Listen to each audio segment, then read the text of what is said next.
സംഭവം കൊള്ളാം. പക്ഷേ ഇത്തിരി കൺട്രീസൊക്കെ കാണാൻ പറ്റും. കാണാനിരിക്കുന്നവർക്ക് വളരെ നല്ലൊരു പൈസയ്ക്ക് നല്ല ഇതുണ്ട്. ഒട്ടും നഷ്ടമായിട്ടില്ല കാണാനായിട്ട്. പിന്നെ നമ്മൾ ഈ രാഷ്ട്രീയപരമായിട്ടൊന്നും പറയാതിരിക്കുന്നതാണ് നല്ലത്. അതിൻ്റെ ആവശ്യമില്ല. സിനിമ നല്ലൊരു സസ്പെൻസ് ത്രില്ലർ സിനിമയാണ്. നമ്മുടെ മലയാളികളെ സംബന്ധിച്ചിടത്തോളം നല്ല ഒരു അടിപൊളി സിനിമയായിട്ട് കാണാവുന്നതാണ്. നമ്മൾ മറ്റൊന്നിനെ പറ്റി ചിന്തിക്കേണ്ട കാര്യമില്ല. സിനിമയായിട്ട് കാണാനായിട്ട്. ഇതിൻ്റെ ഒരു രാഷ്ട്രീയം കൊണ്ട് ഇപ്പോൾ സീൻസൊക്കെ കുറച്ച് കട്ട് ചെയ്തിട്ടാണ് നാളെ മുതലോ മറ്റന്നാൾ മുതലോ വരുന്നതെന്നൊക്കെ പറയുന്നത്. അപ്പം ഇന്നും നമുക്കൊരു രാഷ്ട്രീയപരമായി അതിൻ്റെ ഒരു ലാസ്റ്റ് ഒരു എയിം എന്ന് പറയുന്നത് ശരിക്കും പറഞ്ഞാൽ നമ്മൾ നല്ലൊരു കേരളം കൊണ്ടുവരണം എന്നുള്ളതാണ് അതിൻ്റെ ഒരു ലക്ഷ്യം. പക്ഷേ അതത്ര ഒരു ക്ലിക്കായിട്ട് ആർക്കും മനസ്സിലായിട്ടില്ല എന്നുള്ളതാണ് അതിൻ്റെ ഒരു സത്യം. ഈ രാഷ്ട്രീയം പറയുമ്പം മതം വരും, എല്ലാം വരും അതിൻ്റെ അകത്ത്. അപ്പോൾ എല്ലാ രാഷ്ട്രീയത്തിലും അത് ഉൾക്കൊള്ളേണ്ടതാണ്. പക്ഷേ ഇതിൻ്റെ അകത്ത് ഒരു കേരളത്തിൻ്റെ ഒരു ഫ്യൂച്ചർ നല്ലൊരു ഇതോടുകൂടിയാണ് ഡയറക്ടർ ഉദ്ദേശിച്ചിരിക്കുന്നത്. പക്ഷേ ആൾക്കാർക്ക് അത്ര മനസ്സിലായിട്ടുണ്ടോ എന്ന് പറഞ്ഞൂടാ. ഒരു സെക്കൻഡ്, എൻ്റെ മോൻ അവിടെ കൊള്ളായിരുന്നു. ഒരുപാട് കൺട്രീസൊക്കെ കാണാൻ പറ്റി. പിന്നെ സ്റ്റീഫൻ നെടുമുടി കൊള്ളായിരുന്നു. പിന്നെ മൻസൂദ് എന്ന് പറഞ്ഞ ക്യാരക്ടർ പൃഥ്വിരാജ് ചെയ്ത അത് കൊള്ളായിരുന്നു. പിന്നെ ടോമിനോ ചെയ്ത ക്യാരക്ടർ കൊള്ളായിരുന്നു.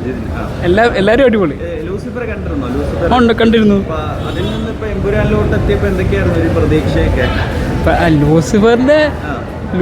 ലൂസിഫറിലെ പ്രതീക്ഷ അത്ര ഉണ്ടായിരുന്നു.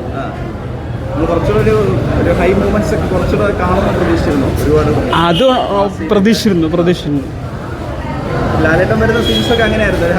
പിന്നെ അടിപൊളിയായിരുന്നു. ഫൈറ്റൊക്കെ അടിപൊളി. തകർത്തു. എല്ലാവരും ചെയ്ത എല്ലാവരും വേറെ ലെവലായിരുന്നു. മാസായിരുന്നു, ക്ലാസ്സായിരുന്നു. പിന്നെ വൃത്തി പൊളിയല്ലേ.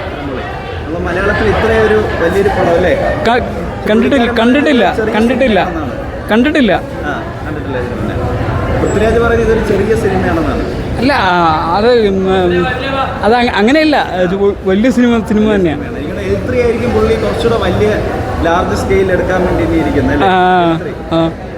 എഴുത്രി ലാസ്റ്റ് തീരുമ്പോൾ 73 എന്നാണ് എഴുതി കാണിച്ചത്.